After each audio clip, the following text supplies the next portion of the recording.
Bienvenue à Procure en parle, un rendez-vous spécialement conçu pour les hommes atteints par le cancer de la prostate et leurs proches. Les différents sujets abordés dans ces webinaires se veulent un complément d'informations fiables, basées sur les préoccupations et questions posées aux professionnels de la santé de Procure. Bon visionnement. Bonjour et bienvenue à Procure en parle. Mon nom est Kim Sullivan. Aujourd'hui, nous abordons le sujet du cancer de la prostate qui récidive, c'est-à-dire un cancer qui revient après un traitement qui visait à le guérir. Malheureusement, parfois, un cancer n'est pas traité avec succès, ou alors le cancer était plus avancé en fait que ce qu'on le croyait initialement. Une chose est certaine, lorsqu'un cancer récidive, notre première question est « Que faire, docteur? » Nous avons la chance d'accueillir quelqu'un aujourd'hui qui va répondre à beaucoup de questions sur ce thème. Le docteur Armin Aprekin, il est le responsable clinique en chirurgie-urologie au Centre hospitalier de McGill. Il est également président élu de l'Association des urologues du Canada. Dr. Aprekin, merci beaucoup d'être des nôtres. Bienvenue à Procure en parle. Merci de l'invitation. C'est tout à fait un plaisir de discuter avec des gens qui sont intéressés à savoir ce qu'il y a de nouveau dans le traitement du cancer de la prostate. C'est certainement effrayant de savoir qu'on a déjà mené une première bataille contre un cancer et que tout à coup, on fait face à une deuxième bataille. On va commencer avec quelques questions générales sur le sujet. Comment savoir qu'un cancer est revenu et à quel moment peut-on détecter cette récidive? Eh bien, premièrement, j'aimerais dire, un cancer de la prostate peut revenir après une première option thérapeutique. Si c'est le cas, ce n'est pas la fin. Il y a encore plusieurs options thérapeutiques. C'est le premier message que je veux lancer. On peut toujours traiter le cancer avec succès. Heureusement, pour les hommes atteints du cancer de la prostate, il y a une façon très simple de détecter une récidive. C'est avec une analyse sanguine du taux d'APS, par exemple. Après une ablation de la prostate, le taux d'APS ou antigène prostatique spécifique, ça devrait être à 0. Si ce n'est pas le cas, il y a quelque chose qui cloche. Si le patient a eu de la radiothérapie, l'APS devrait être à 1. Si ça commence à augmenter, il y a quelque chose qui cloche. Donc, si l'APS est à 0, nul besoin d'avoir d'autres tests. Si ce n'est pas 0 ou si le taux augmente, il y a quelque chose qui se passe et il faut passer à d'autres examens. Je suis certaine qu'il y a beaucoup de gens qui se demandent quel est le pourcentage de récidive du cancer de la prostate. Bien sûr, c'est une bonne question. Il n'y a pas un chiffre magique, ça dépend de quelques facteurs. On jauge le risque de récidive post-traitement en fonction de quelques paramètres. Premièrement, le taux d'APS. On aime bien que le taux d'APS reste en dessous de 10. On jauge aussi en fonction du type de cancer trouvé lors de la biopsie. Donc, s'il y a beaucoup de cancers dans les échantillons, alors on peut se préoccuper d'une récidive. Mais surtout, on va parler du degré de malignité, c'est-à-dire à quel point le cancer est agressif lorsqu'on examine des cellules au microscope. Ce degré de malignité est ce qui penche le plus dans la balance du pronostic. En général, environ le quart du temps, un cancer de la prostate peut récidiver post-traitement, soit en radiothérapie ou après la chirurgie. On vient de parler du degré de malignité. J'ai une question là-dessus. Est-ce que ça veut dire que lorsqu'initialement, au diagnostic, il est possible de se douter que ce cancer pourrait, disons plus probablement, récidiver à cause de ce degré de malignité? Tout à fait. Lorsqu'on procède à une biopsie prostatique, on le fait pour 2 raisons. Premièrement, on souhaite répondre à la question « Est-ce qu'il y a des cellules cancéreuses? » Mais deuxièmement, s'il y a effectivement cancer, quel est son degré de malignité? On mesure ce degré sur une échelle de 1 à 5. Si on est à 1, bonne nouvelle. Donc, c'est un cancer, mais c'est un cancer d'évolution lente qui n'est pas tellement menaçant. Si le degré est à 5, il s'agit d'un cancer très agressif, ça nous rend beaucoup plus nerveux. Et bien sûr, il y a les degrés entre 1 et 5. Donc, plus le degré est élevé, plus il est possible que le traitement échoue. Est-il possible de savoir où dans le corps le cancer se trouve? Dans le contexte d'un taux d'APS qui augmente en post-traitement, nous procédons à des examens médicaux pour voir effectivement d'où est sécrété l'APS. Y a-t-il des signes de métastase ou s'agit-il d'une récidive locale, là où la prostate se situe ou là où elle se situe est dans le cas d'une ablation? Nous utilisons des scanogrammes comme le tomodensitogramme de l'abdomen, de la poitrine, du pelvis. Nous observons les ganglions lymphatiques. Nous cherchons d'éventuels nodules aussi dans les poumons. Nous procédons aussi à une scintigraphie osseuse parce que le cancer tend à se propager, notamment aux os. Le plus souvent, lorsque l'APS, son taux, c'est-à-dire commence à augmenter, on est préoccupé, mais le taux d'APS est encore faible à ce moment-là. On procède aux examens et souvent on ne trouve rien, dans lequel cas, bonne nouvelle, ça signifie que la récurrence en est encore à un stade précoce. À ce moment-là, nous avons des options thérapeutiques lorsqu'il y a déjà eu un premier traitement. Vous avez mentionné les examens. Je sais que la technologie joue un énorme rôle. On finance justement les avancées technologiques en la matière. Il existe une épreuve d'imagerie qui est le TEP-PSMA. Ça permet de voir où les cellules cancéreuses se cachent. Pouvez-vous nous en dire plus sur cet examen d'imagerie? Absolument. Il s'agit d'une épreuve d'imagerie très, très nouvelle et novatrice. Nous utilisons un anticorps qui reconnaît, bien sûr, un antigène qui lui est exprimé seulement par les cellules cancéreuses prostatiques. Nous injectons donc les anticorps dans le patient. L'anticorps a, disons, une petite étiquette, un signal qui est capté par caméra. C'est la même chose pour un scanogramme TEP en français. L'injection donc pénètre dans l'organisme et permet de localiser les cellules qui expriment l'antigène PSMA. Et comme il y a cette étiquette avec la caméra, on peut localiser ces cellules. C'est une méthode assez nouvelle. Elle a été utilisée en contexte de recherche depuis quelques années. Ça devient tranquillement disponible au Québec. Certains établissements l'offrent. Ce n'est pas complètement couvert pour le moment par l'Assurance maladie du Québec, mais ce sera le cas bientôt. C'est quelque chose qu'un patient peut poser comme question à son médecin, à savoir s'ils sont un candidat pour ce scanographe particulier. Le médecin pourra alors vérifier à quel établissement ce serait possible. Parce que cette épreuve d'imagerie pourrait être, par exemple, utilisée après la radiothérapie ou une ablation pour savoir si le cancer est revenu. Effectivement, souvent on est incertain par rapport à où le cancer se situe, alors on peut utiliser cette méthode. Ce n'est pas parfait, mais c'est beaucoup mieux que d'autres technologies existantes. Nous demandons parfois ce type de scanogramme lorsqu'on est incertain, à savoir si quelque chose qu'on a vu sur un autre type de scanogramme, est-ce que ça c'est problématique? Est-ce que c'est de là qu'est sécrété l'APS? Donc à ce moment-là, le TEP-PSMA est très utile. Toutefois, dans d'autres cas de figure, ce n'est pas nécessaire, ça ne nous aide pas.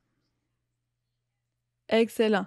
Alors, on peut prendre une note, poser la question à propos du scanogramme TEP-PSMA. J'ai entendu parler de traitement dit de sauvetage ou de rattrapage. Pouvez-vous nous en dire plus? Oui, le traitement de sauvetage ou de rattrapage s'applique au cas d'une récidive lorsqu'il y a déjà eu un traitement. Une histoire typique, par exemple. Quelqu'un qui a eu une chirurgie. Quelques années plus tard, le taux d'APS commence à augmenter. Procède à des examens, on ne trouve pas la source de sécrétion de l'APS. On suppose que ces cellules qui expriment l'APS se situent dans la zone où la prostate se situait auparavant. On passe ensuite à la radiothérapie pour cette zone du corps pour stériliser toutes cellules qui sont en croissance. Donc, ce serait un cas de traitement de sauvetage par radiothérapie. Le taux de succès est élevé en autant qu'il n'y ait pas un trop long délai et que le taux d'APS n'est pas trop élevé. Typiquement, on tente un traitement de sauvetage avant que le taux d'APS atteigne 1,0. Ce serait un bon moment pour procéder. Pour les patients qui ont fait la radiothérapie en premier, lorsque le taux d'APS augmente, on procède toujours au scanogramme et si on ne trouve rien et qu'il y a encore donc des cellules cancéreuses dans la prostate, le traitement de sauvetage ou de rattrapage serait l'ablation de la prostate, ce qui est un peu plus complexe, ou on peut recourir à des techniques plus nouvelles, par exemple les ultrasons focalisés de haute intensité, la cryothérapie, parfois un nouveau cycle de radiothérapie. Il y a plusieurs options, donc, après un traitement initial. Vous mentionnez le traitement. Est-ce qu'une guérison, un rétablissement est possible? Absolument, c'est tout à fait envisageable. Chaque fois qu'on procède à un traitement, bien sûr, les chances de succès diminuent. Mais après un premier traitement, on a encore un 50% de chance d'avoir une guérison en autant que la récidive est détectée précocement et qu'elle n'est pas très agressive. Je suis sûre que tout le monde aime bien sûr entendre ces nouvelles, donc même s'il y a une récidive, on peut encore espérer un rétablissement complet et bien sûr, c'est ce qu'on souhaite tous. Parlons maintenant de l'hormonothérapie. Je sais que c'est un traitement pilier pour le cancer de la prostate non métastatique. C'est un traitement qui est un étalon d'or. Maintenant, pour quelqu'un qui n'est pas un candidat pour la thérapie de rattrapage, alors on utilise l'hormonothérapie, n'est-ce pas? Bon, le cas de figure se complexifie dans ce cas-là. Le cas de figure typique, c'est un patient, disons, qui a procédé à l'ablation, le cancer est revenu, on a fait de la radiothérapie de rattrapage et malheureusement, plus tard, le cancer revient de nouveau. À présent, le traitement de secours, effectivement, c'est l'hormonothérapie. L'hormonothérapie, en général, n'est pas curative. Toutefois, elle peut permettre de contrôler le cancer pour plusieurs années. Chez certains patients, plus de 10 ans. Dans certains cas, donc, c'est tout aussi bon qu'un rétablissement.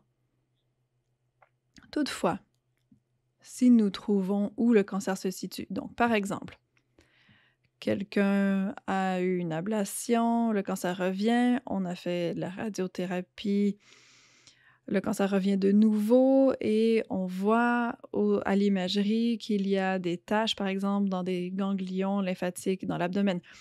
En plus de l'hormonothérapie, on peut cibler, donc faire de la radiothérapie ciblée à ces endroits, donc disons le ganglion dans l'abdomen.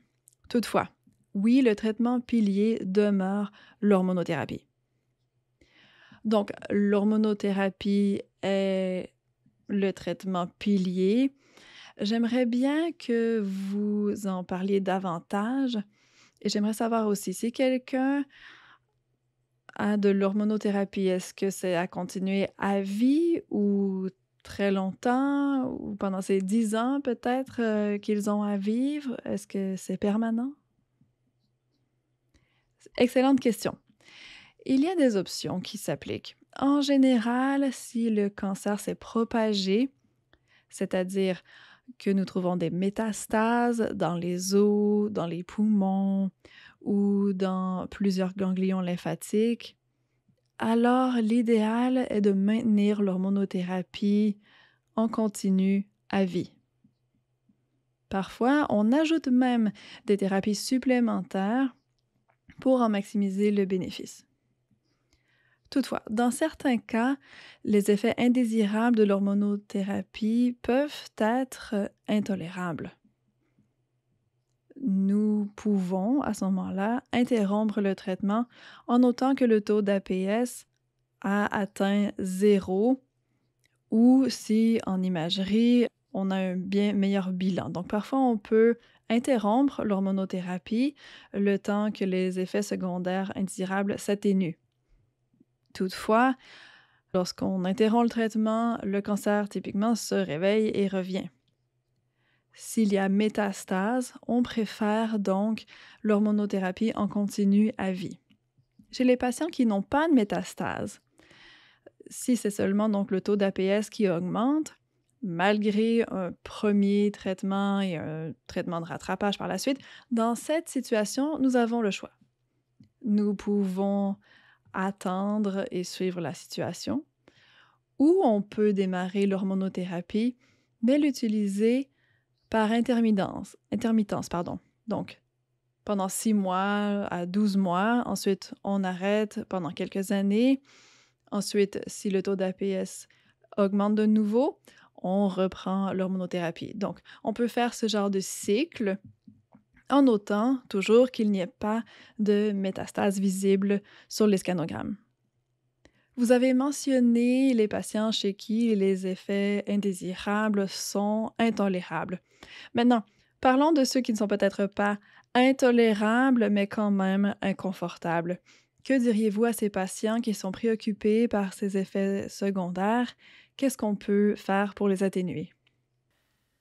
C'est un point important à soulever parce que l'hormonothérapie souvent s'applique sur une longue période et ses effets secondaires peuvent être cumulatifs. Et dans certains cas, une intervention est nécessaire. Certains effets secondaires sont agaçants. Par exemple, les bouffées de chaleur, possiblement une légère prise de poids, ce genre de choses. Toutefois, il y a des effets secondaires plus importants, l'épuisement, la perte de masse musculaire, la perte de force. Dans certains cas, il peut y avoir des sautes d'humeur aussi. Ce sont des effets secondaires que le patient va remarquer. Toutefois, il y a d'autres effets secondaires qui ne sont pas vraiment observables pour le commun des mortels. Par exemple, le profil lipidique du patient peut changer. Le patient pourrait développer un syndrome métabolique. Ce sont des choses qui sont insidieuses et qui doivent être suivies.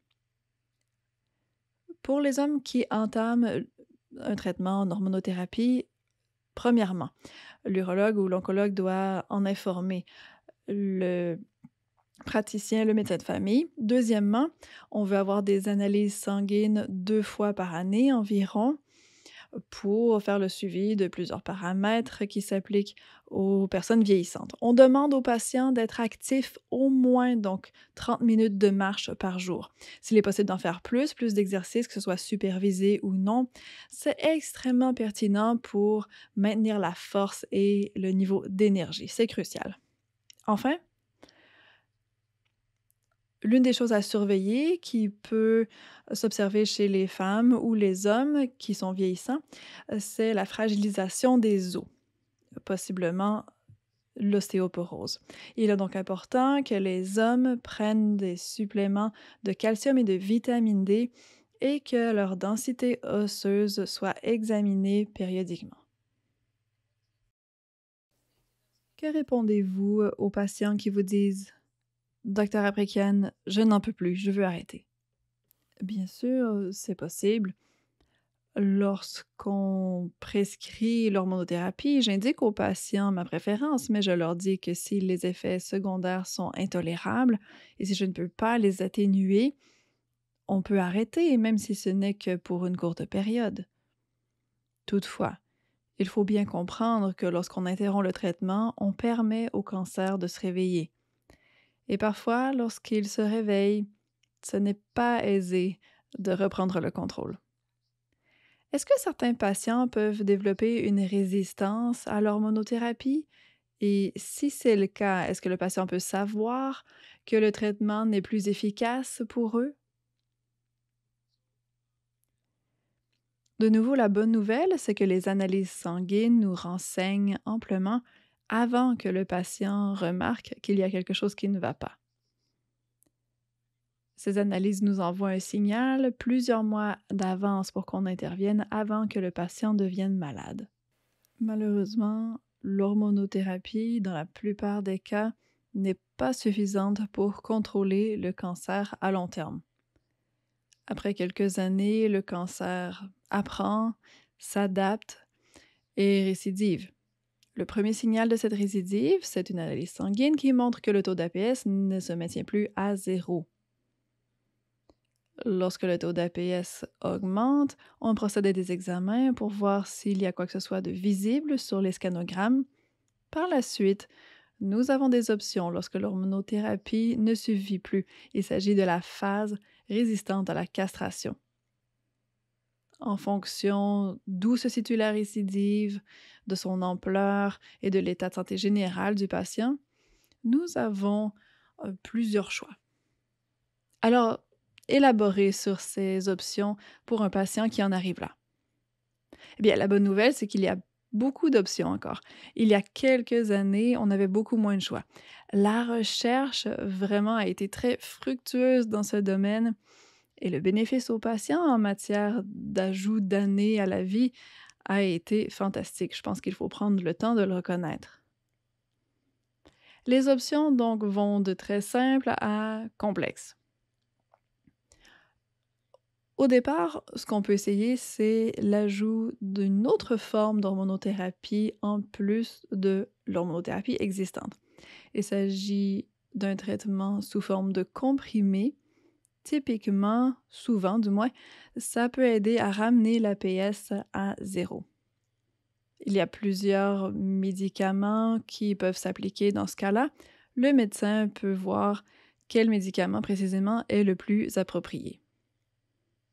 Toutefois, si le cancer est à un état plus avancé, disons qu'il y a beaucoup de métastases sur les os ou alors sur des organes, par exemple le foie, alors on devient plus nerveux. Dans ce cadre-là, on peut passer à la chimiothérapie.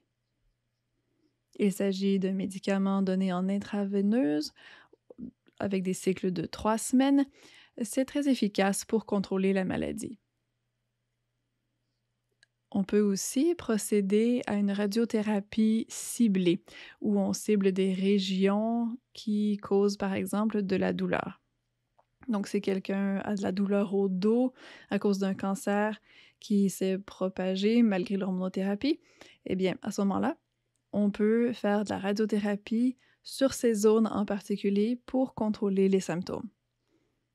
Il existe aussi de nouveaux traitements, des traitements qui se sont avérés bénéfiques au cours des derniers 18 mois. Et il y en a un en particulier, un médicament qui peut être administré oralement sous forme de comprimé. Ce médicament cible les patients qui sont porteurs d'une mutation particulière. Donc, ça devient assez sophistiqué en matière d'oncologie de précision. Si donc on peut savoir que le patient est porteur de cette mutation, le médicament fonctionne et est remarquablement efficace chez ces patients. Malheureusement, la proportion de porteurs de cette mutation n'est pas très élevée. C'est à environ 20% des patients, mais ça existe quand même. Il y a aussi un nouveau traitement très enthousiasmant. C'est lié au TEP-PSMA qu'on a mentionné un peu plus tôt. J'ai évoqué justement qu'on peut utiliser l'anticorps pour aller localiser les cellules cancéreuses. Eh bien, quelqu'un d'intelligent s'est dit, eh bien, au lieu d'avoir seulement cette petite étiquette pour la localisation, pourquoi pas y ajouter quelque chose qui permet de tuer les cellules cancéreuses? Nous avons donc un traitement basé sur ces anticorps PSMA. Le patient reçoit une injection par intraveineuse et l'anticorps va venir livrer une espèce de bombe à retardement à ces cellules qui sécrète l'antigène. Donc, comme vous le voyez, il y a plusieurs options pour les patients pour qui le cancer progresse. C'est incroyable. Ça nourrit tellement d'espoir de savoir qu'il existe encore plusieurs options. On sait que chaque cancer est différent, chaque personne est différente. Vous avez mentionné, il y a quelques minutes, un nouveau type d'hormonothérapie que l'on ajoute à l'hormonothérapie conventionnelle. Est-ce important, donc, de procéder aux 2 traitements en simultané? Excellente question. À ce jour, et les recommandations peuvent changer, mais à ce jour, si un patient atteint de cancer a une récidive et qu'on voit des traces de cancer, c'est-à-dire des métastases dans les os ou d'autres organes, alors on ne va pas se contenter de l'hormonothérapie conventionnelle seulement, on procède à l'hormonothérapie en combinaison. Donc on y ajoute, comme je le disais, l'hormonothérapie en comprimé. Il s'agit d'une combinaison pour maximiser la quantité d'hormonothérapie administrée. Toutefois, s'il n'y a pas de métastase, on ne voit pas de cancer dans les os ou d'autres organes, et si c'est seulement le taux d'APS qui augmente. Dans ce contexte-là, on peut conserver seulement l'hormonothérapie conventionnelle. Il est possible, à mesure que la recherche progresse, que l'on ajoute d'autres formes de traitement dans ce cadre, mais ce n'est pas le cas aujourd'hui. Et cette nouvelle forme d'hormonothérapie, est-ce que ça nous aide à localiser ou du moins à retarder les métastases? Tout à fait, c'est l'objectif d'une hormonothérapie plus intense. On appelle cela donc la maximisation de l'hormonothérapie. C'est pour retarder la progression des métastases et pour retarder ce qu'on appelle la phase résistante à la castration. Nous savons qu'une fois que l'on atteint cette phase, alors malgré toutes les options disponibles, on sait que la maladie est forte et qu'elle sera plus difficile à contrôler. Donc, si on peut retarder le plus possible la phase résistante à la castration avec d'autres types d'hormonothérapie, c'est toujours l'idéal. Une détection précoce, bien sûr, est toujours désirable. C'est pourquoi on parle de 2 analyses sanguines par année. Et bon, on a mentionné l'APS plusieurs fois. Je pense que c'est le mot-clé aujourd'hui. Je sais qu'il y a quelque chose, donc, par rapport au temps de doublement de l'APS. Pouvez-vous nous expliquer pourquoi c'est si important ce concept? Bien sûr, c'est plutôt intuitif.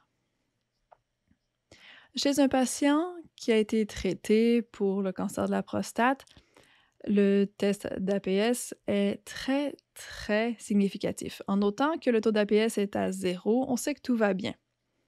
Lorsque l'APS commence à augmenter, il y a quelque chose qui se passe. On s'inquiète que le cancer récidive ou se réveille. Maintenant, le taux de changement de l'APS, ce qu'on appelle sa vélocité ou son temps de doublement, eh bien, justement, le plus court le temps de doublement ou la plus grande la vélocité, le plus agressif le cancer est. On porte donc beaucoup attention à la vélocité avec laquelle l'APS augmente. Donc, si le taux d'APS augmente ou si son temps de doublement est à 3 mois ou 6 mois, il y a matière à être nerveux. Si l'APS prend 2 ou 3 ans avant de doubler, on est rassuré. Ça ne veut pas dire qu'il n'y a pas de cancer, mais ça veut dire que le cancer n'est pas agressif et qu'on a du temps pour intervenir. Mais dans le cas où le temps de doublement est plus court, on fait beaucoup d'examens et on intervient au minimum avec de l'hormonothérapie. Bien sûr, et tout ça est très sensé, puisqu'on parle d'une reproduction cellulaire. Les femmes peuvent penser, par exemple, à la grossesse. On veut un bon temps de doublement, mais dans le cas de l'APS, on ne veut pas que le temps de doublement de l'APS soit rapide. On veut s'assurer d'être en contrôle. Tout à fait. Et j'ajouterais quelque chose parce que je vois souvent ce cas de figure en clinique. Lorsque le taux d'APS est très faible, il y a des hommes qui deviennent très anxieux par rapport à de petits changements. Par exemple, un patient chez qui l'APS est à 0,2 et par la suite 0,23 et ensuite 0,24. Le patient peut regarder ses résultats ou peut-être un proche et se dire « Ah non, c'est terrible, il y a une augmentation ». Mais à ces taux très faibles, ce n'est pas matière à s'inquiéter. Donc, ne vous inquiétez pas, à moins que votre médecin s'inquiète.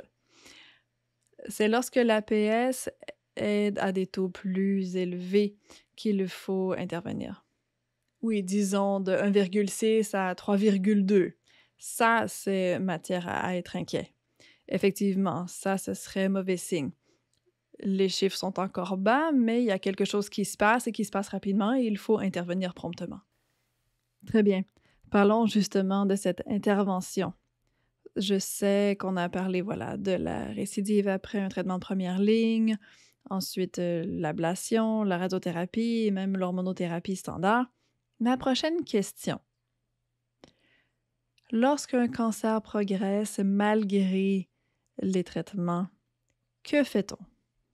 Si vous étiez l'urologue assis avec moi et mon conjoint, que lui conseilleriez-vous à ce moment-là? Ça dépend. Chez les patients qui sont encore en relative bonne santé, si leur souffrance n'est pas grande et si le patient est prêt à faire des tentatives, il y a les essais cliniques. Il s'agit de cadres de recherche où on veut essayer des traitements qui n'ont pas, en fait, dont l'efficacité n'a pas encore été prouvée. Ça, c'est possible. Il y a plusieurs centres hospitaliers au Québec qui offrent une gamme d'essais cliniques pour les hommes qui sont à court d'options. Ça, c'est une avenue. Maintenant, bien sûr, on peut toujours passer aux soins palliatifs. Donc, on n'a pas nécessairement une option de traitement qui permet de prolonger la vie, mais on peut au moins soulager la souffrance. Donc, même si on n'ajoute pas des mois à la vie de quelqu'un, si on peut réduire la souffrance, c'est toujours bienvenu.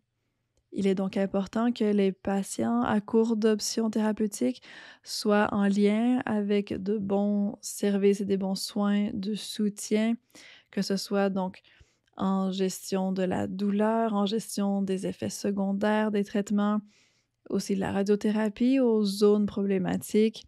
Ce sont tous des soins médicaux qui peuvent aider à soulager la souffrance lorsqu'on arrive en fin de vie. Y a-t-il un échéancier selon lequel un cancer de la prostate produira des métastases? Non, bien sûr, ça varie. Dans certains cas, c'est très rapide. Dans d'autres cas, cela prend plusieurs années, si il y a des métastases. De nouveau, c'est le taux d'APS et son temps de doublement qui peut nous indiquer ce qui va se passer. Chez les hommes qui ont eu une ablation de la prostate, par exemple, et on voit que le taux d'APS commence à augmenter 5 ou 6 ans plus tard. Si l'augmentation est lente, donc de 0 à 0,1, ça se maintient à 0,1 pendant un an, ensuite ça monte à 0,2, ensuite une autre année avant d'atteindre 0,3. Bon, on sait qu'il n'y a pas vraiment de souci à se faire à ce moment-là. Le patient n'est pas en danger. Toutefois, comme on l'a mentionné plus tôt, si le temps de doublement de l'APS est court, si on n'intervient pas, les métastases vont se développer et on doit donc intervenir rapidement. Et que fait-on dans ces cas-là? Oui, allez-y. Désolée, je vous ai coupé. Oui, je voulais préciser que le taux d'APS et son temps de doublement nous aident énormément dans la gestion du cancer de la prostate. C'est notre première arme. Deuxièmement, il y a le type de cancer aussi, c'est-à-dire le score de Gleason. Chez les patients qui ont un score de Gleason ou un degré de malignité très élevé dès le diagnostic, eh bien, pour ces patients, s'il y avait un degré de malignité élevé ou un score de Gleason élevé et que le taux d'APS augmente, alors on devient bien inquiet, car si on ne fait rien, il y aura des métastases qui vont se développer très bientôt. Donc, que faire à ce moment-là? Eh bien, on utilise des scanogrammes et éventuellement le TEP-PSMA pour déterminer où se situe la récidive. De cette manière, on peut cibler avec l'hormonothérapie ou autre traitement de rattrapage. Pouvez-vous nous parler un peu de la médecine de précision, comment ça s'applique à certains candidats pour certains types de cancers? Dans le cas de patients atteints du cancer de la prostate qui est résistant à la castration et chez qui il y a des métastases, est-ce que la médecine de précision s'appliquerait? Oui, alors l'oncologie de précision s'applique de plus en plus maintenant et à plusieurs cancers. Nous avons la possibilité maintenant de prendre un petit échantillon cancéreux et de déterminer certains changements moléculaires qui viennent alimenter ce cancer en particulier. Il y a des changements génétiques dans le cancer qui peuvent nous indiquer aussi quelle sera la meilleure ligne de traitement. Dans le cas du cancer de la prostate, lorsqu'on atteint la phase résistante à la castration, et de nouveau, ça peut être aussi utilisé plus tôt dans la trajectoire de soins. On peut prendre un échantillon de la métastase ou on peut utiliser les tissus de la biopsie qui datent peut-être d'il y a plusieurs années. Et on peut faire des tests de laboratoire très sophistiqués. Si on détecte une certaine mutation dans un gène du cancer, alors il y a des traitements qui sont disponibles pour ce changement génétique en particulier. Il s'agit de quelque chose de nouveau, très enthousiasmant. Ce changement génétique et le traitement qui l'accompagne s'applique déjà par exemple pour le cancer des ovaires. Le gène que l'on observe, c'est le gène BRCA, bien connu, qui est utilisé dans le cadre du cancer du sein. En oncologie, donc, il y a désormais des traits génétiques qui peuvent se retrouver dans plusieurs types de cancers et nous avons des médicaments qui peuvent cibler avec précision ces cancers.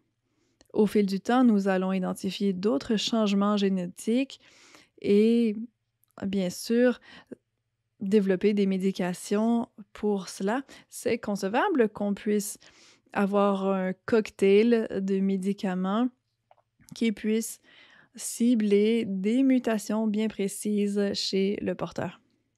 Docteur Aprikian, nous avons traversé une pandémie pour laquelle le vaccin était la grande solution. Y a-t-il un vaccin contre le cancer de la prostate en prévention ou en visée curative? Est-ce que c'est quelque chose qui se pourrait? Eh bien, il y a beaucoup de recherches, effectivement, qui se concentrent sur la prévention de tout type de cancer, pas seulement le cancer de la prostate. Il ne s'agit pas, disons, d'un vaccin conventionnel, par exemple celui qu'on a utilisé pendant la pandémie. Toutefois, la technologie utilisée pour créer ces vaccins, comme celui contre la COVID-19, cette même technologie peut être utilisée pour cibler certains types de cancers. Il ne s'agit pas donc d'un vaccin à proprement parler, mais d'un nouveau type de traitement. En matière de prévention, on n'a pas vraiment de bonne façon de prévenir les formes dangereuses de cancer de la prostate. La meilleure approche est de s'assurer que si un cancer se développe, on le détecte tôt. Heureusement, dans le cas du cancer de la prostate, ça peut se faire avec un simple prélèvement sanguin. On n'a pas besoin d'imagerie élaborée ou d'autres examens médicaux. Des analyses sanguines, souvent, sont suffisantes. On encourage donc les hommes à discuter de la détection du cancer de la prostate avec leur médecin de famille, de faire les analyses pour le taux d'APS, ça peut leur sauver la vie. Et comme on l'a dit, même s'il y a une détection et même récidive, tout n'est pas terminé. Absolument. Et d'ailleurs, plus tôt, j'ai dit qu'il y avait environ une probabilité de récidive de 20 ou 25 en général, mais ça, c'est parce que, dans le cas des récidives, leur cancer, le cancer de ces patients n'a pas été détecté tôt. Si on le détecte tôt, le taux de rétablissement est au-delà de 90 voire 95. Excellent. Nous sommes ici à Procure en parle et comme vous le savez, Procure se concentre beaucoup à faire progresser la recherche. Quels sont les centres d'intérêt actuels en recherche concernant le cancer de la prostate? Oh, j'ai bien peur que ça ne puisse pas être résumé en une seule phrase. La recherche couvre plusieurs sujets. Comment comprendre comment le cancer s'initie, se développe, se propage. On mène des activités de recherche aussi par rapport à la détection précoce du cancer, la détection dans certaines régions du corps et bien sûr aussi une grande gamme de nouveaux traitements potentiels. Donc, ça ratisse très large. Je crois que la sphère de recherche qui est peut-être la plus effervescente est la capacité de déterminer chez un individu qu'est-ce qui alimente son cancer, qui diffère donc du cas d'un autre individu. On en revient à l'oncologie de précision mentionnée tout à l'heure. On peut avoir deux hommes, même âge, même mode de vie, même allure de leur biopsie au microscope, même degré de malignité, même taux d'APS. Toutefois, chez un patient, le traitement est réussi et chez l'autre, il échoue. Ceci nous indique qu'il y a des paramètres dont on n'est pas encore au courant.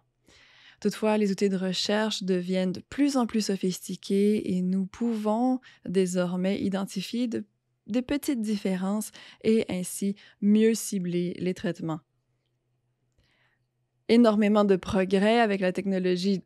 Tout à l'heure, vous avez mentionné même des percées qui dataient d'il y a seulement 1 an et demi. C'est très encourageant. Lorsque mon père était urologue il y a 25 ans, la longévité d'un patient atteint de cancer de la prostate était tout autre par rapport à aujourd'hui. Aujourd'hui, les hommes survivent en bien plus grand nombre qu'autrefois.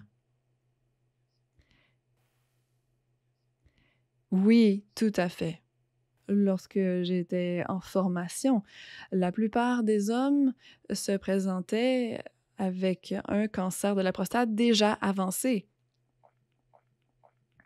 Ils avaient, par exemple, de la difficulté à uriner ou de la douleur au dos et on découvrait un cancer qui était déjà avec des métastases. Aujourd'hui, c'est plus rare grâce au test de l'APS. Ça, déjà, c'était une grande avancée pour nous permettre de réduire le nombre d'hommes qui meurent du cancer de la prostate. Et bien sûr, depuis donc l'ère de votre père et même mes premiers jours à titre d'urologue, les choses ont beaucoup changé. Aujourd'hui, un patient, même avec un cancer dans leurs os ou métastasé ailleurs, le patient peut vivre encore plusieurs années. Cela est grâce à la science, certes, mais aussi, surtout, grâce aux hommes qui ont fait des essais cliniques pour qu'on puisse tenter de nouvelles approches sur les humains et déterminer quels traitements fonctionnent et lesquels ne fonctionnent pas. Donc, c'est grâce à ces hommes, ces prédécesseurs, qu'on a pu apprendre et perfectionner les médicaments et les traitements qu'on a aujourd'hui. Je crois aussi que le fait qu'on discute de ce sujet, comme on le fait maintenant, ça aide les hommes à aller consulter et se soumettre à ces analyses sanguines. Dans le passé, si on se sentait bien, pourquoi aller consulter un médecin? C'est vrai. Les hommes ont été notoirement réticents à consulter un médecin en général. Ils sont d'autant plus réticents par rapport à la prostate parce que les hommes sentaient une sorte de honte associée à l'examen rectal, au toucher rectal. Je crois que cette ère est révolue quand même. Les hommes sont désormais davantage sensibilisés. Leurs proches, leurs familles sont au courant du cancer de la prostate et d'autres enjeux de santé au masculin et ils encouragent les hommes de leur vie à aller consulter. La stigmatisation, donc, n'est plus du tout ce qu'elle était il y a bien des années. Pour cela, d'ailleurs, on peut remercier plusieurs célébrités et personnes influentes qui ont souffert de la maladie et en ont parlé publiquement. Je pense que ça a aidé à diffuser le message. On remercie aussi des organismes comme Procure et d'autres qui sont là pour sensibiliser le grand public sur l'importance de consulter. Et c'est aussi grâce à des médecins comme vous qui viennent discuter de ces sujets avec nous. Nous avons couvert ce que nous voulions couvrir ce soir. Merci beaucoup de votre temps, Dr. Aprikian. On a parlé donc de la récidive du cancer de la prostate. Et on sait que ce n'est pas fini lorsqu'on découvre une récidive. On note qu'on devrait avoir des analyses sanguines 2 fois par année et que le temps de doublement de l'APS, c'est le facteur important, mais pas besoin de s'inquiéter si le taux est faible. Oui, pour préciser, les analyses sanguines 2 fois par année s'appliquent aux patients déjà diagnostiqués avec un cancer de la prostate. Pour ceux qui n'ont pas eu ce diagnostic, une analyse sanguine pour le taux d'APS 1 fois par année, c'est suffisant. Excellent. Maintenant, on sait que les questions peuvent venir à n'importe quel moment, peut-être entre vos rendez-vous. Vous pouvez donc nous contacter à notre ligne d'aide et parler à nos professionnels pour avoir réponse à vos questions. Merci.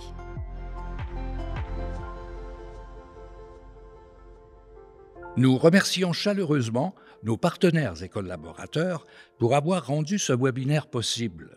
Pour accéder en tout temps à des outils et ressources au sujet du cancer de la prostate ou pour faire un don, rendez-vous sur procure.ca. Merci pour votre soutien.